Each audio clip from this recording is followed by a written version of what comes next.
I'm Jenny Gage, and this is Life Take Two.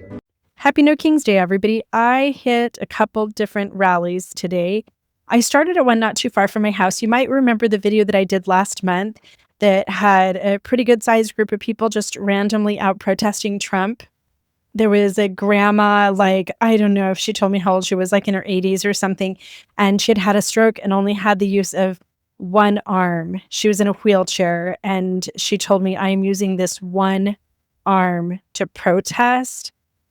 You can do something. That group of people has been such an inspiration to me ever since, and I ran into some of them while we were out here. I think one of the most beautiful things about being out in these rallies today was just that profound sense of being part of something. Oh, by the way, this rebel in the frog suit recognized me, so we had to stop and say hi and hug for a minute. And I absolutely would not be me if I wasn't crying my eyes out the whole entire time. It was just so beautiful to see that I am not alone in worrying about the direction that my homeland is going. Anyway, this all reminded me of that little window of time after September 11th. We were all just kind of la la la, going on as Americans, just doing our thing. And then one morning, and I was just a young mom, I think I had 2 kids at the time, we woke up and September 11th was happening. And I remember turning on the news for that first tower going down and then seeing the second one. And that was probably the biggest national tragedy that I've ever lived through. It was heartbreaking to see rescue personnel running into that building and then knowing that they never made it out alive, feeling that America was under attack, that we weren't safe, that the future of our country was, for that moment of time, compromised.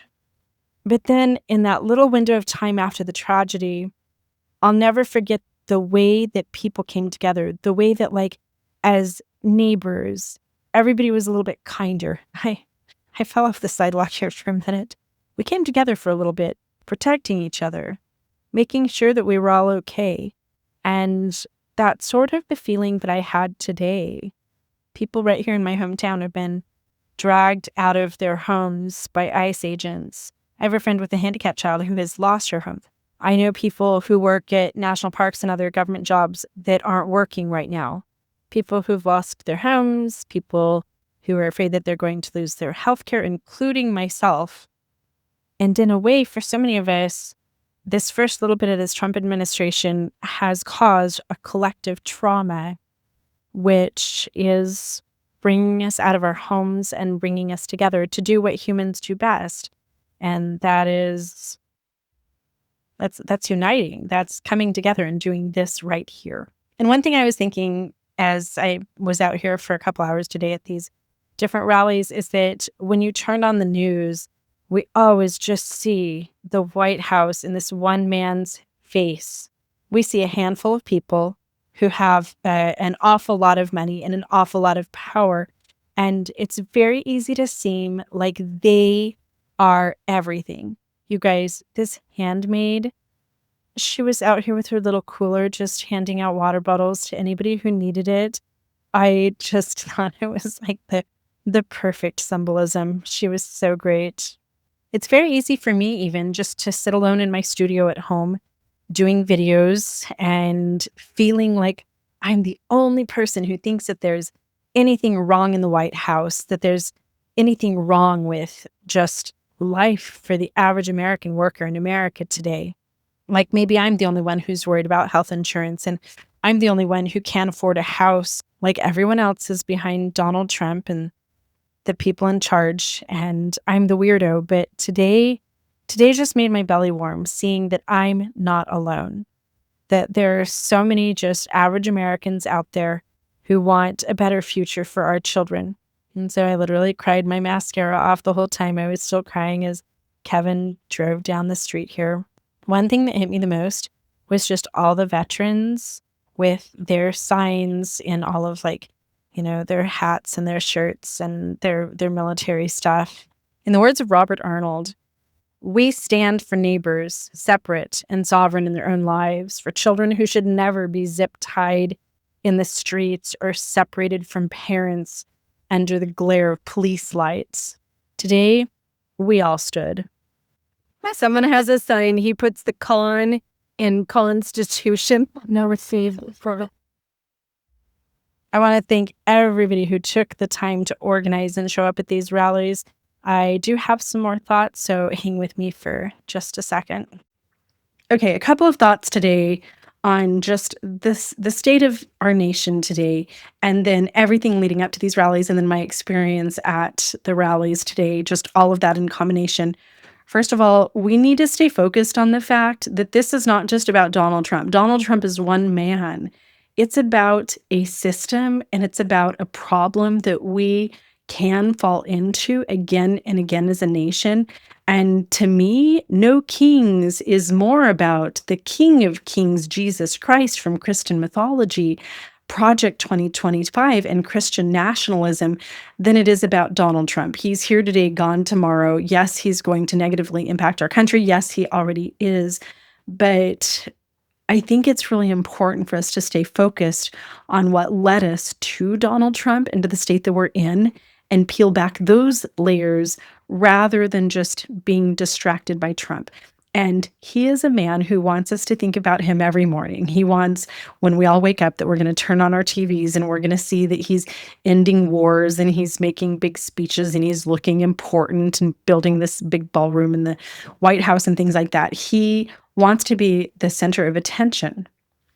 And in many ways, it's a smoke and mirrors. We're looking over there and we're missing the bigger issue. I am a former Christian nationalist. I'm a former white supremacist.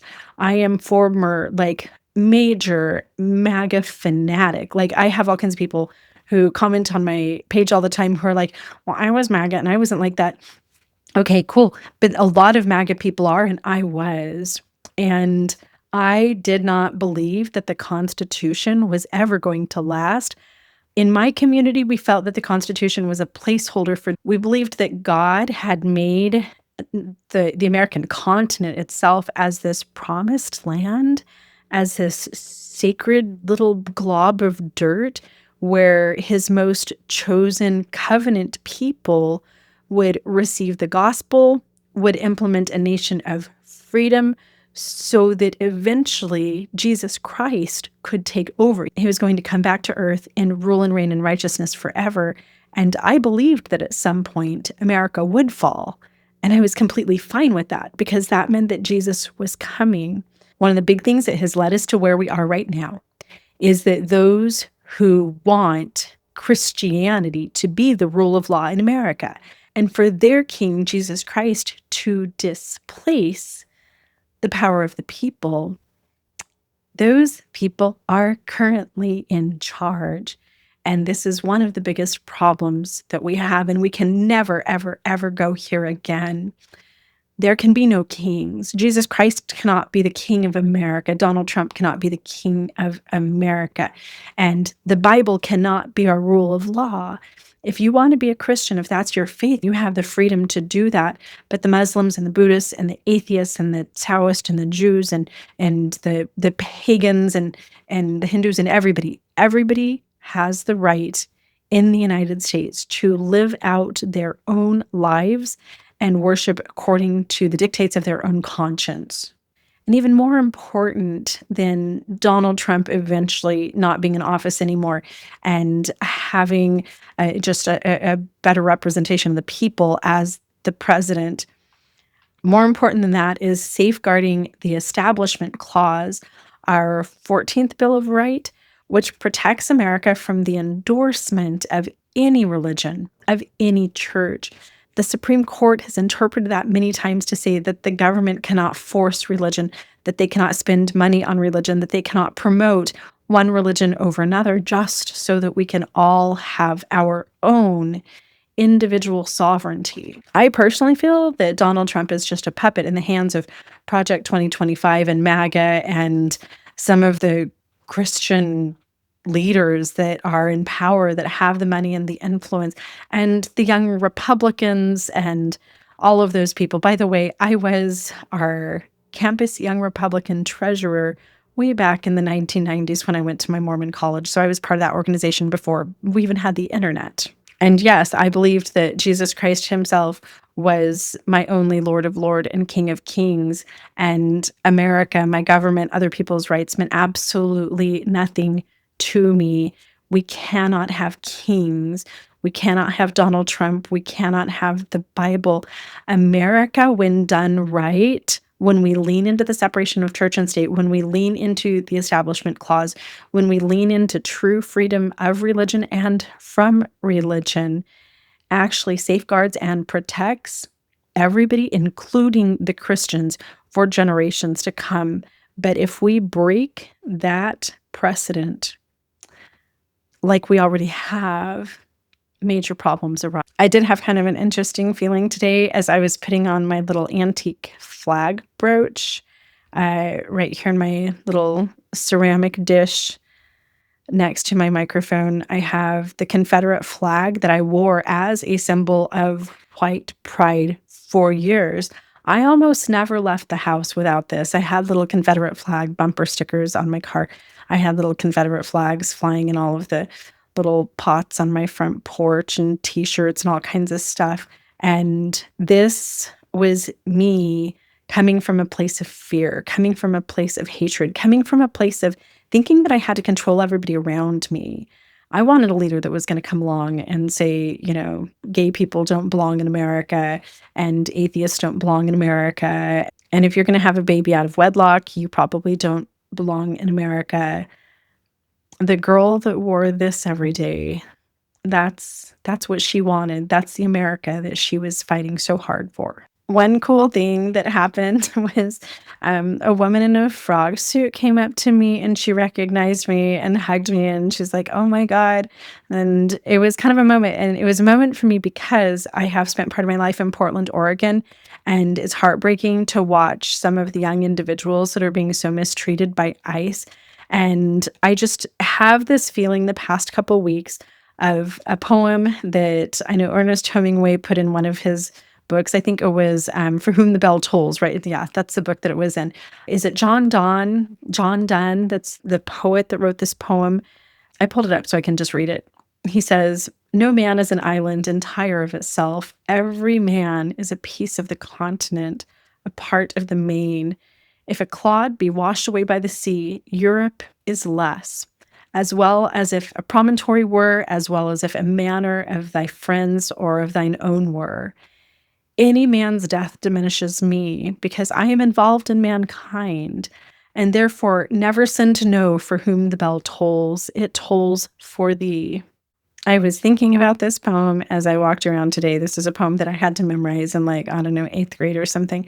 And it just hit me today so hard. We are all Portland. That's why the frog suits are all supposedly selling out at party cities or across the country.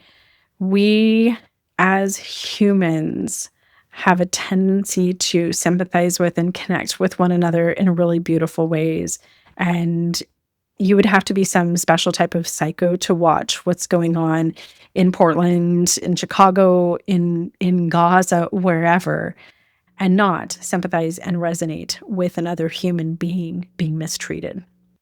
So I personally propose taking this energy and excitement that we have coming out of these rallies and seeing what's going on across the nation and all of the resistance to all of the wrongdoings. I say we take this energy and we channel it into action now. And I'm proposing a frog revolt. I know, my Denim Revolution, I love that brand, but I don't know, just in honor of the frogs, to me, they're such a symbol. I've actually been using the frog emoji in tons of text to some of my political friends and journalists and senators and stuff that I text back and forth on a fairly regular basis. That frog emoji is my number one emoji right now, just because of Portland. I have friends and family. I spent part of my childhood in Portland. I had some of my babies in Portland. It's a big part of my life. And whether you have any connection to that or not, we all have a connection to one another. And we saw that today as we all stood on curbs waving flags. So long live the resistance, long live the frogs, let freedom ring. And if you happen to go to a rally today yourself, would you just drop a little comment so that we can all see where you were? Would you start that off with what city you were in? and just anything that you want to share about your experience. Thanks, guys. Have a great day.